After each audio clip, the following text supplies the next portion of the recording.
Clear out your desk by the end of the day.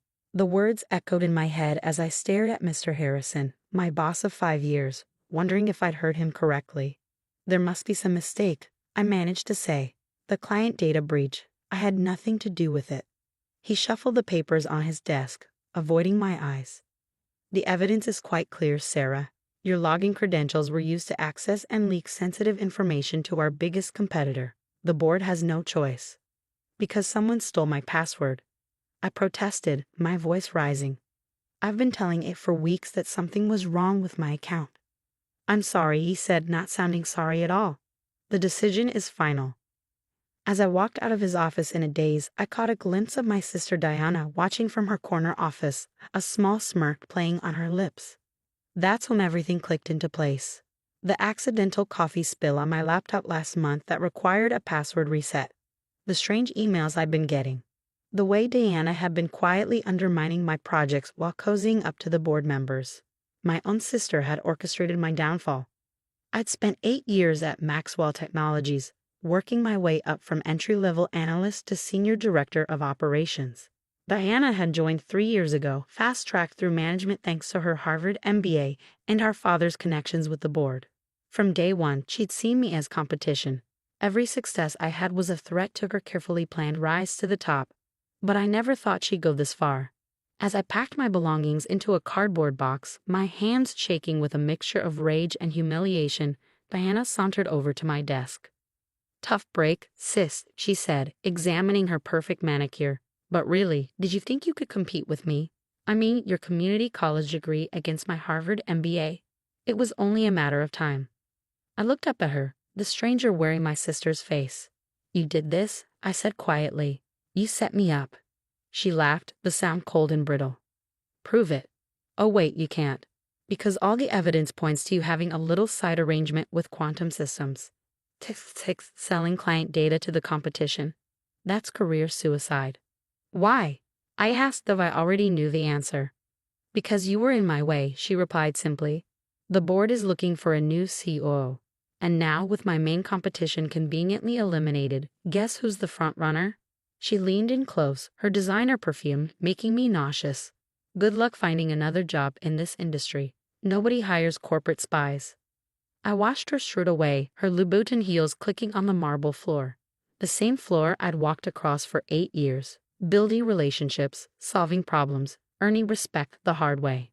"Don't worry about references," HR told me as I turned in my badge. "We won't mention the incident, but you understand we can't provide a positive recommendation." I drove home in silence, the box of desk plants and family photos sitting accusingly on my passenger seat. 8 years of my life, destroyed in a single day by my own sister's ambition. That night, I sat in my apartment, staring at my laptop screen. Diana had been thorough. She'd already posted about her likely promotion on LinkedIn, subtly hinting at the unfortunate situation that had opened up the opportunity. The comments were flowing in, congratulating her on her meteoric rise. I should have been broken, should have been planning a move to another city, another industry, anywhere I could escape the shame of being branded a corporate spy. Instead, I felt oddly calm. Because Diana had made one crucial mistake. She thought she knew everything about me. The quiet, hard-working sister who'd gone to community college because we couldn't afford better. The one who'd never played office politics or chased promotions. What she didn't know was that I'd spent the last 2 years quietly building something on the side. Something that was about to change everything. I opened my private email account and typed out a message to Viktor Petrov, CEO of our biggest client. "Dear Viktor, remember that proposal we discussed last month? I'm ready to move forward. And I know exactly how to save your company the $50 million you're losing to outdated systems. Best regards, Sarah Mitchell."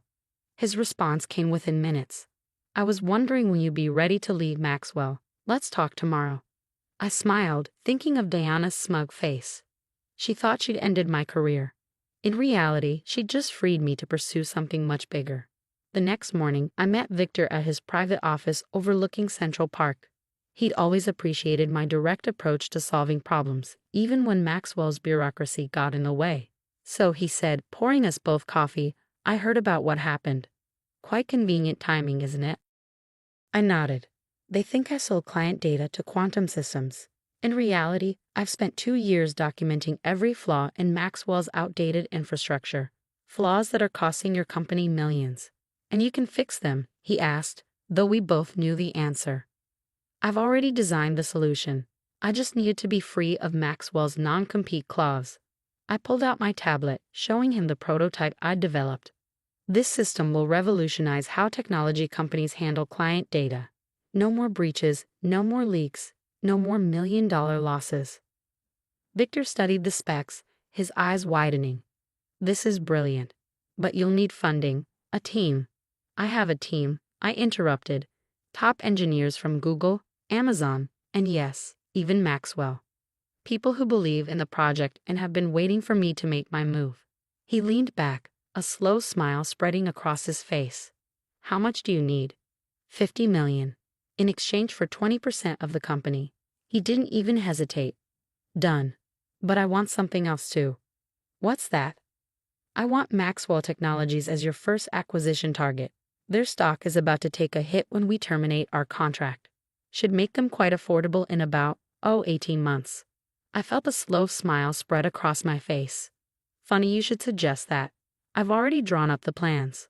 Over the next year, I disappeared completely from the tech world.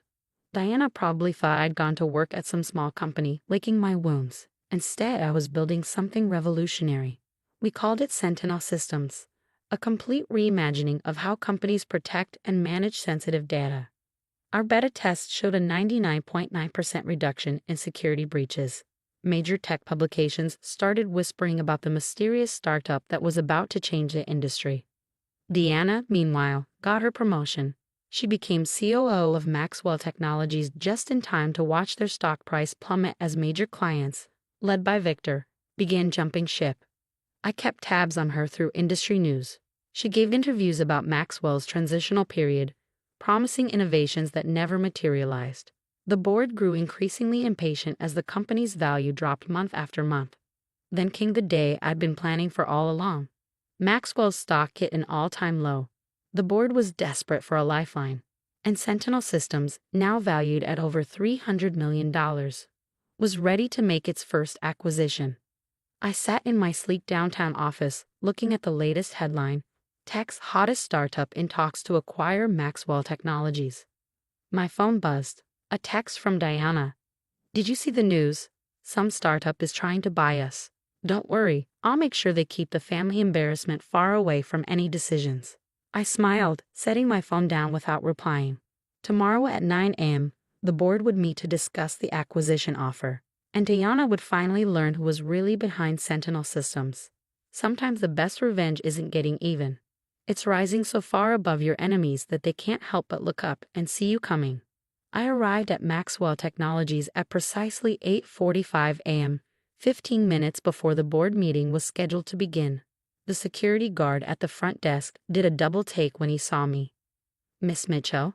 But you're expected at the board meeting, I finished for him, holding up my visitor's badge.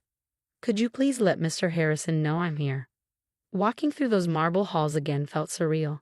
Employees who'd once been my colleagues stared openly, whispering behind their hands.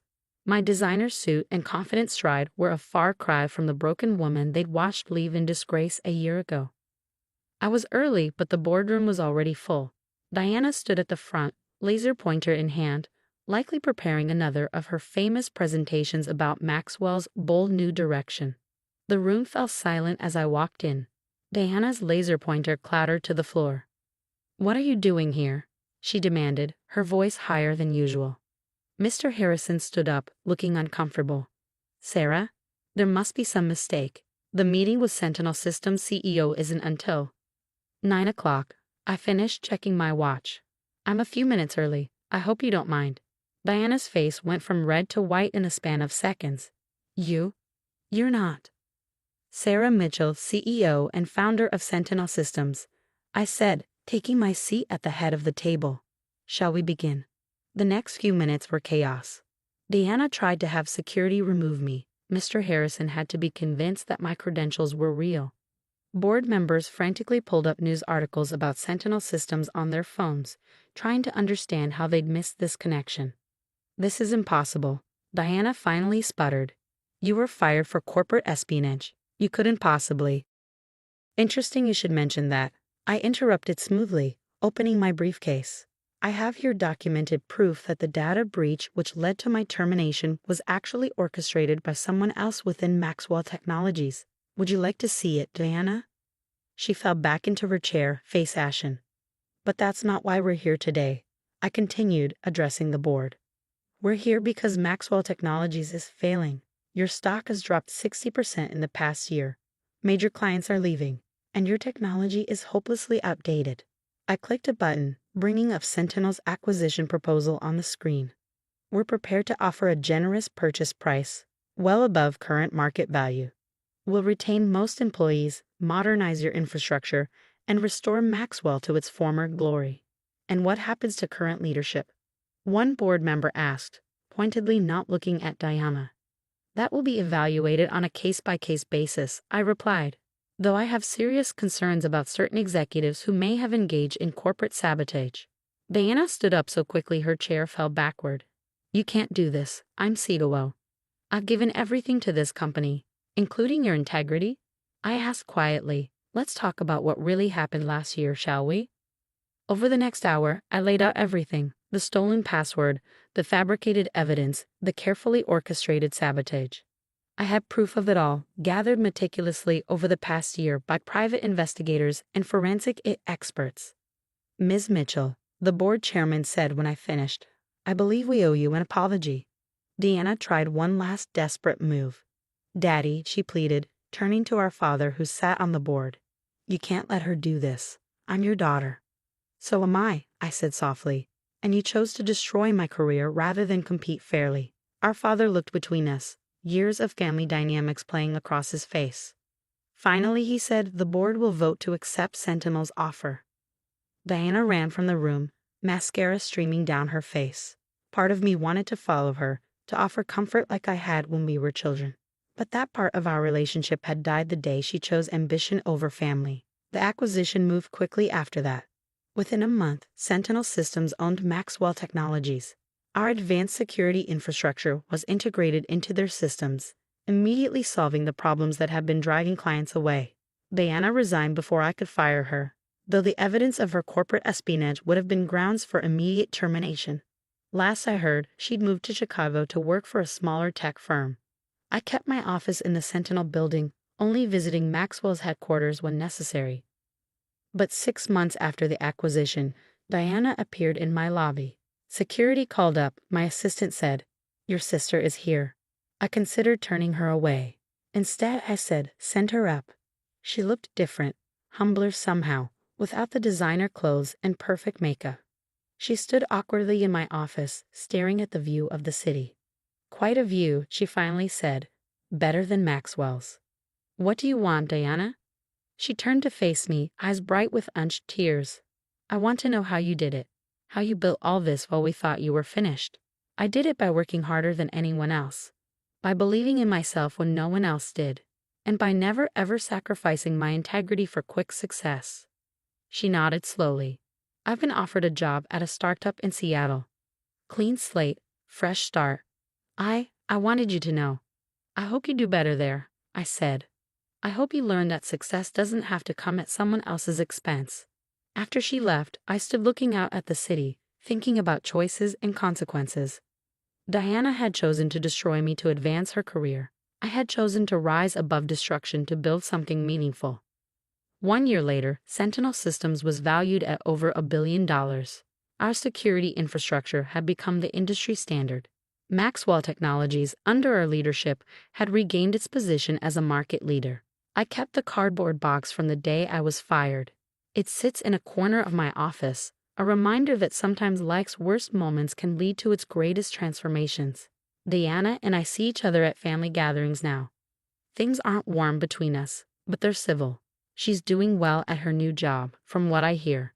Perhaps she finally learned that true success comes from building things up, not tearing others down. As for me, I have a new nameplate on my desk. It reads Sarah Mitchell, CEO, Sentinel Systems and Maxwell Technologies. Every time I look at it, I remember that day Diana laughed as I packed up my desk. Good luck finding another job, she'd said. Well, I did better than that. I created my own company, revolutionized an industry, and became her boss in the process. Sometimes the best revenge isn't about getting even. It's about becoming so successful that those who doubted you can't help but witness your rise. I've never forgotten the lesson Diana inadvertently taught me. Success built on sabotage will always crumble. But success built on innovation, integrity, and resilience, that's unshakable.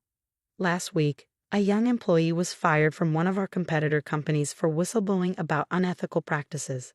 I had HR reach out to her immediately. She starts next month as a project manager. Because sometimes, getting fired isn't the end of your story. Sometimes it's just the beginning of a much better one. And sometimes, the person who tries to destroy your career accidentally sets you on the path to building an empire.